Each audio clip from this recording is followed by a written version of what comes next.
Bon, ce n'est pas la peine d'entrer dans les détails, mais après des recoupements, on sait bien que le président Senghor avait fait en sorte que les Sénégalais, les intellectuels, aient le suivi de cette rencontre. Donc, ça existe, ceux qui sont intéressés peuvent voir vraiment comment chaque moment était relayé par le journaliste, je pense qu'il s'appelait Ahmed Diop. Et voilà. Et donc, ça, je ne rentre pas dans les détails. La deuxième chose, c'est concernant le rapport. Mais le rapport, il est terrible. Parce que c'est un rapport de l'UNESCO, comme le professeur Obenga l'a dit. Il a été rédigé par quelqu'un qui va être par la suite mon directeur de thèse à Paris, Jean Devis, qui est un ancien de Dakar. Il a enseigné dans les années 60. Ceux qui lisent les travaux de Cheikh Anta savent très bien les réponses qu'il fait à Devis, à Moni, etc., etc.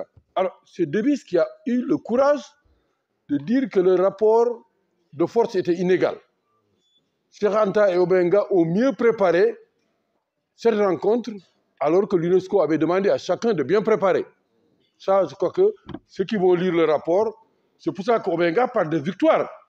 Parce que quand un rapport officiel dit que les autres n'ont pas préparé sérieusement la rencontre, alors qu'on leur avait demandé, je pense que ça suffit.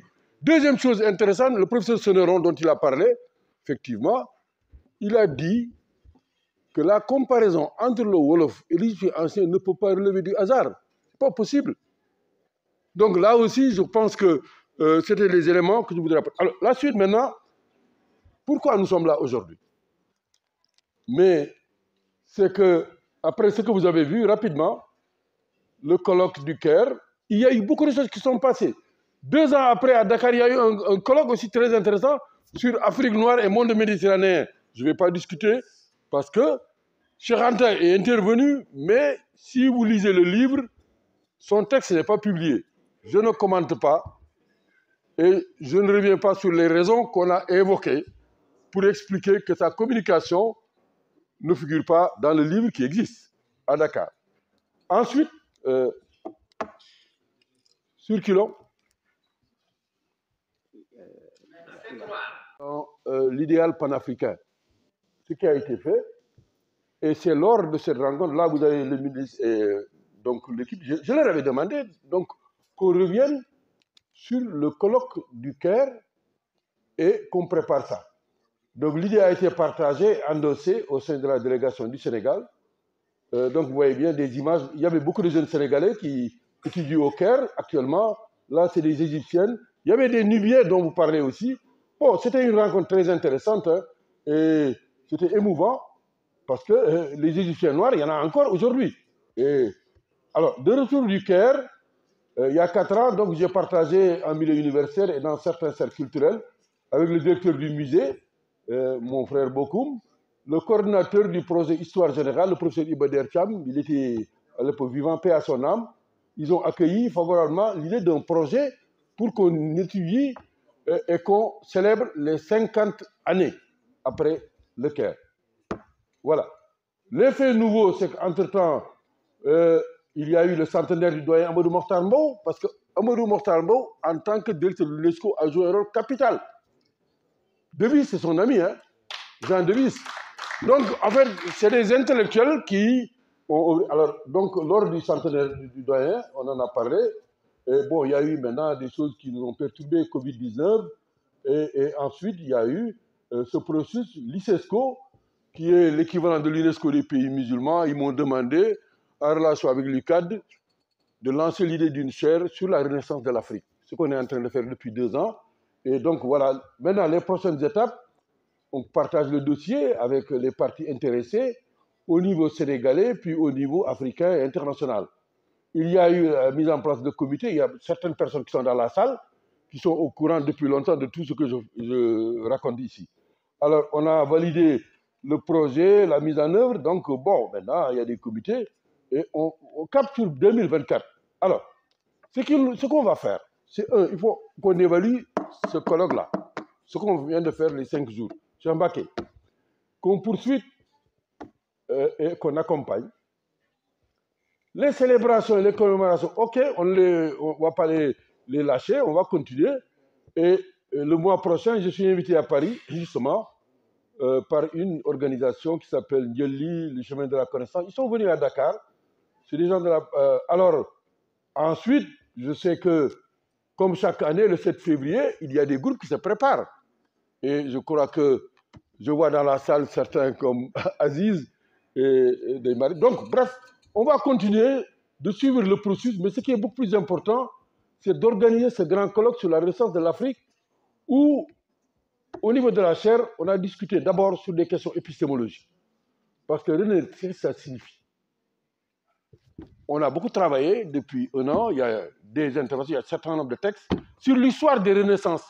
L'Afrique n'a pas connu une seule renaissance.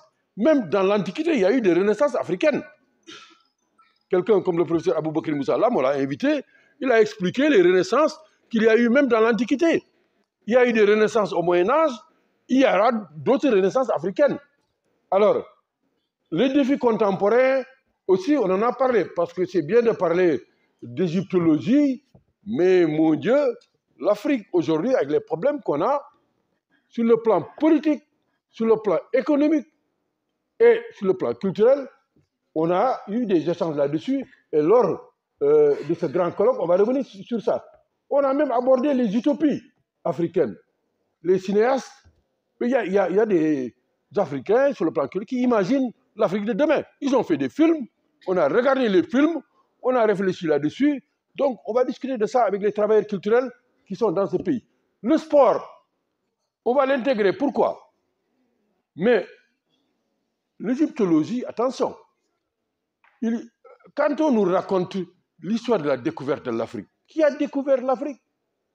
Mais les premiers qui ont fait le tour de l'Afrique, c'est des pharaons.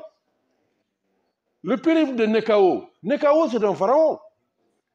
C'est le premier texte qui nous dit qu'on a fait le tour du continent et ils l'ont fait en 3 ans. On a tous les détails.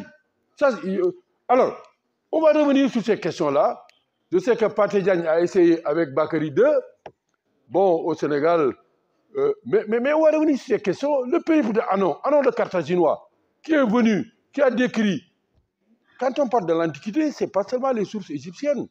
Il y a les sources phéniciennes, il y a les sources gréco-latines, et qui donnent des informations.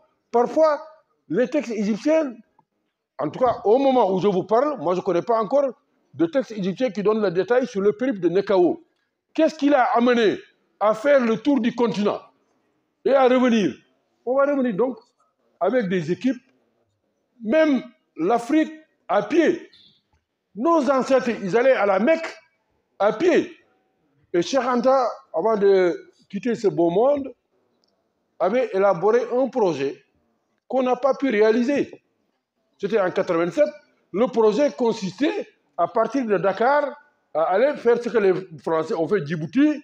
Eh bien, j'ajouterais que les Africains également fassent ce que les colons ont essayé de faire, le Cap Alexandrie. Et les deux se sont rencontrés à Fashoda, où il y a beaucoup de Sénégalais qui sont morts d'ailleurs, quand les armées britanniques et les armées françaises se sont rencontrées au Soudan. Donc, on va, dans le cadre de ce colloque, revenir sur ces problèmes-là pour que nous, les Africains, qu'on ouvre notre esprit sur le monde. Donc, 2024, 50 ans du colloque de l'égyptologie. Bon, ce colloque, est-ce qu'on va le faire en 2024? C'est ce qu'on veut. Il faut que chacun, on continue le processus. Et voilà ce que nous pouvons ajouter en vous remerciant vous tous et en disant qu'il faut être optimiste. Chacun d'entre vous, s'il a ses projets, ben, on mutualise nos efforts et je crois que c'est ça qui nous permettra d'assister à une renaissance de l'Afrique. Et je signale que Cheikh Anta a écrit sur la renaissance de l'Afrique, mais le texte, à mon avis, qui est très important sur la renaissance, c'est durant le 19e. Africanus Bale, qui était médecin et qui était dans les armées britanniques, qui a développé ses connaissances en médecine pour expliquer que la renaissance est possible, mais qui aussi connaissait le latin, le grec connaissez un certain nombre de choses. Donc les Africains ont beaucoup écrit. On a parlé dans notre travail de ce que Kadhafi a dit, Mbeki, etc. Donc on révisera tout ça pour aller de l'avant. Je vous remercie.